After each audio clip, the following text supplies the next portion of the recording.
오늘 우리에게 주시는 하나님 말씀은 사사기 13장 8절에서 14절까지의 말씀입니다.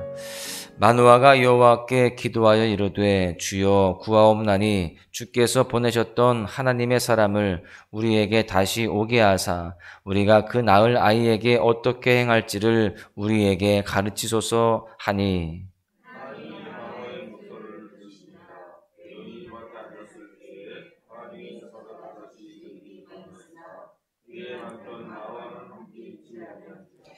여인이 급히 달려가서 그의 남편에게 알리어 이르되 보소서 전일에 내게 오셨던 그 사람이 내게 나타났나이다 하매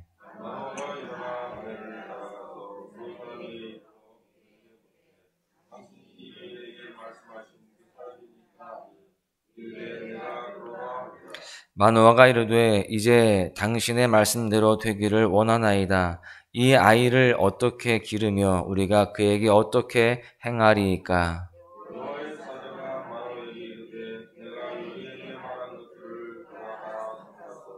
포도주 나무의 소산을 먹지 말며 포도주와 독주를 마시지 말며 어떤 부정한 것도 먹지 말고 내가 그에게 명령한 것은 다 지킬 것이니라 하니라. 아멘.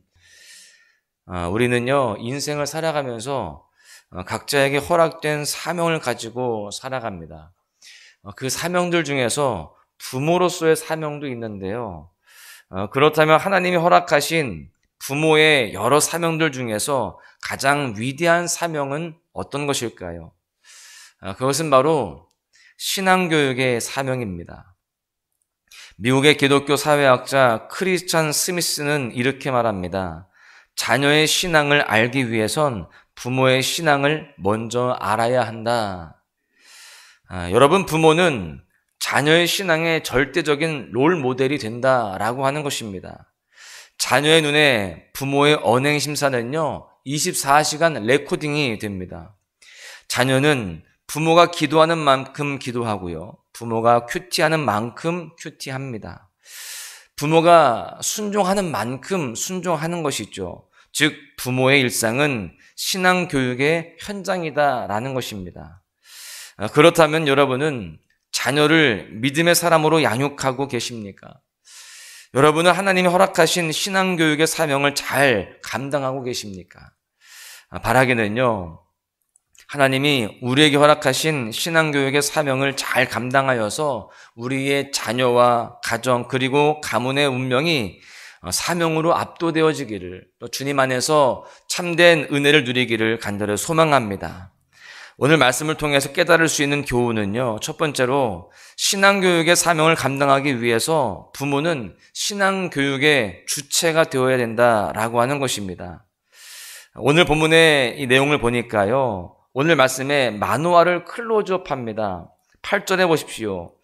마노아가 여호와께 기도하여 이르되 주여 구하옵나니 주께서 보내셨던 하나님의 사람을 우리에게 다시 오게 하사 우리가 그 낳을 아이에게 어떻게 행할지를 우리에게 가르치게 하소서 하니, 마노아는요 아내로부터 삼손의 출생에 대해서 듣습니다.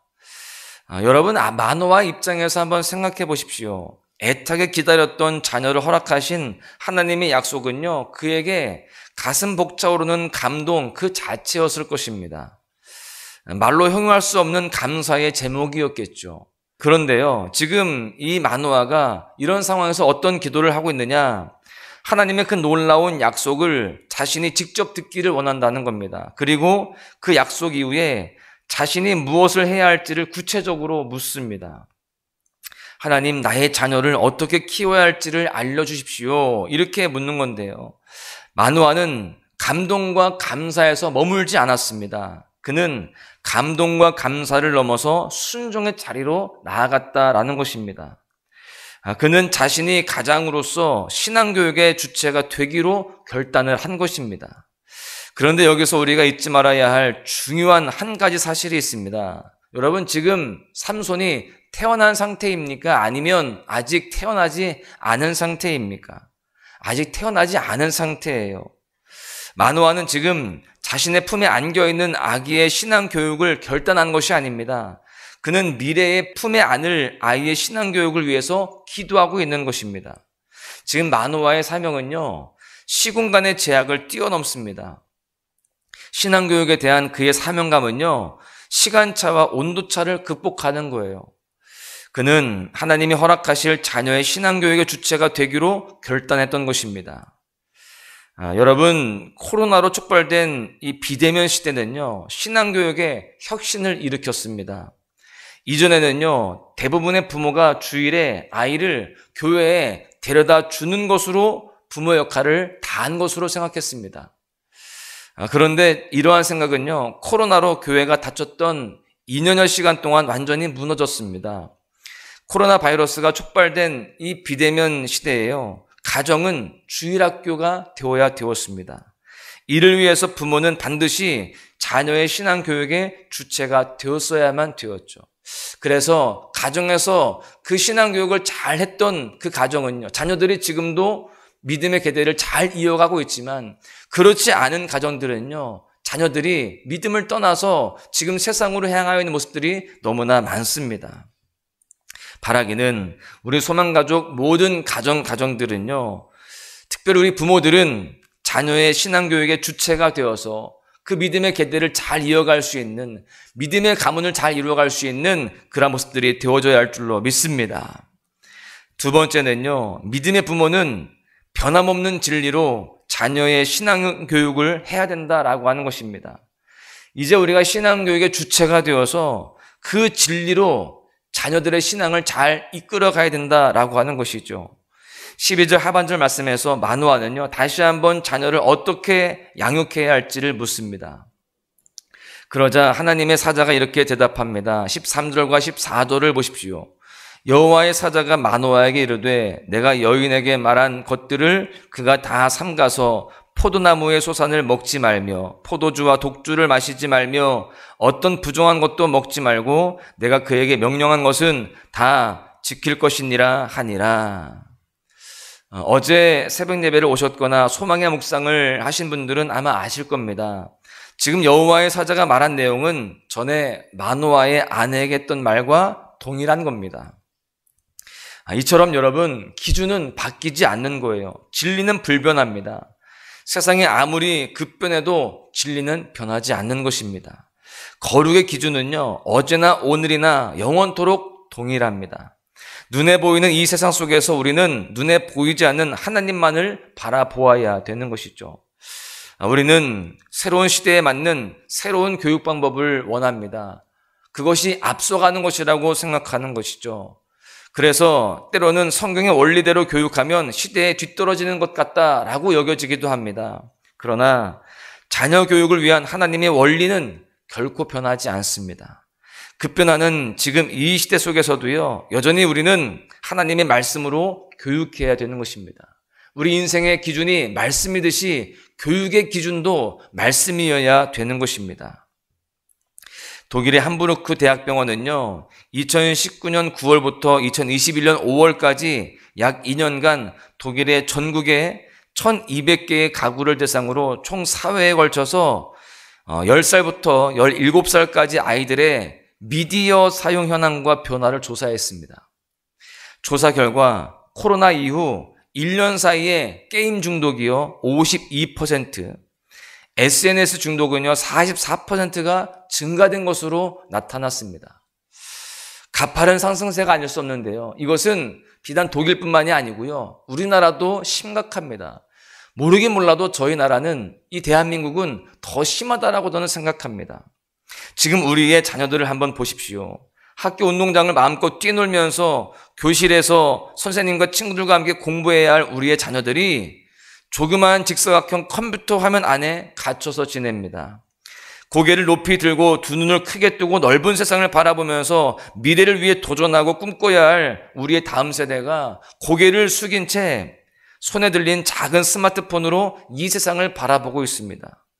하나님이 창조하신 세상이 아니라 미디어가 재현한 세상의 전부인 줄 알고 자신의 인생의 본래 목적과 계획과 상관이 없이 살아가고 있다는 것입니다.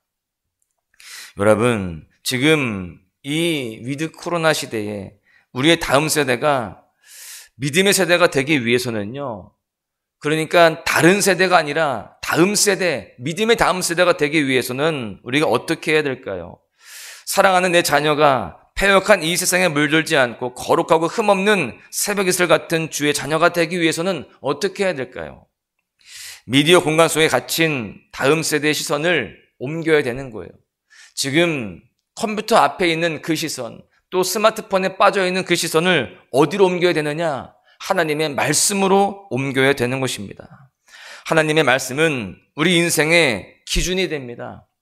하나님의 말씀으로 일상 속에서 하나님의 뜻을 분별할 수 있습니다. 하나님의 말씀을 가까이 하면 하나님보다 앞서지 않고 우리의 심령이 다시 솟아나게 되어지고 믿음의 삶으로 승리할 수 있게 되는 것입니다. 바라기는요, 우리 모두가 우리의 자녀들을 말씀으로 잘 양육할 수 있기를 간절히 소망합니다. 온 가족이 변하지 않는 진리인 하나님의 말씀을 붙들을 때에 우리의 자녀는 반드시 믿음의 사람으로 자라가고 하늘의 축복을 다 누리는 복된 삶이 되게 될 줄로 믿습니다. 이제 말씀을 정리하는데요. 부모의 가장 큰 사명은 바로 신앙교육입니다. 신앙교육의 사명을 잘 감당하기 위해서는 오늘 함께 두 가지의 그 교훈들을 살펴보았죠. 하나는 신앙교육의 주체가 우리 부모가 되어야 된다라는 것입니다. 교회의 교육자들에게 또한 선생님들에게만 맡기는 것이 아니라 가정에서도 그 신앙교육을 잘 우리가 할 수 있는 모습이 되어야 된다라는 것입니다. 지금까지는요, 부모가 뒤로 빠지고 교회가 신앙교육의 주체가 되었다라고 한다면 이제는요, 가정과 교회가 연결되어야 되는 것입니다. 부모 역시 신앙교육의 주체가 되어서 교회와 함께 신앙교육을 해야만 되는 것이죠. 두 번째는요, 변하지 않는 진리로 신앙교육을 해야 된다는 것입니다. 급변하는 이 시대 속에서 우리는 변하지 않는 하나님의 말씀을 잘 전하고 가르쳐야 되는 것입니다. 우리가 이 두 가지 사실을 꼭 기억해서 우리의 모든 가정들의 다음 세대가 믿음의 세대로 잘 세워지기를 간절히 소망합니다. 특별히 오늘부터요, 우리 아동부 겨울 캠프가 이 자리에서 진행이 됩니다. 근본 캠프를 통해서 우리 아이들이 창조신앙을 가지고요, 하나님을 인생의 주권자로 삼고 성경적인 가치관을 가지고 세상에서 거룩한 자녀로 살아가도록 우리가 함께 기도하고 도와야 할 줄로 믿습니다. 더불어서 우리 사역자들 또 우리 교사들을 위해서도 기도해야 할 줄로 믿습니다. 그렇게 함께 기도함으로 인하여서 근본 겨울 캠프가 정말 은혜롭고 또 성령 충만한 캠프가 되어질 수 있기를 간절히 소망합니다. 그 가운데에 우리의 다음 세대가 믿음의 세대로 잘 세워지는 귀한 역사가 있기를 주님의 이름으로 간절히 축원합니다. 예수 열방의 소망, 예수 우리의 위로자, 주는 온 땅에 영원한 소망, 예수 어둠 속의 빛, 예수 변함없는 진리, 주는 온 땅에 빛이 되시네. 우리 위해 죽으시고 다시 사신 생명의 주, 우리 위해 죽으시고 다시 사신 생명의 주, 주님만이 소망이요 변함없는 반석이라, 주님만이 온 세상을 비추시네.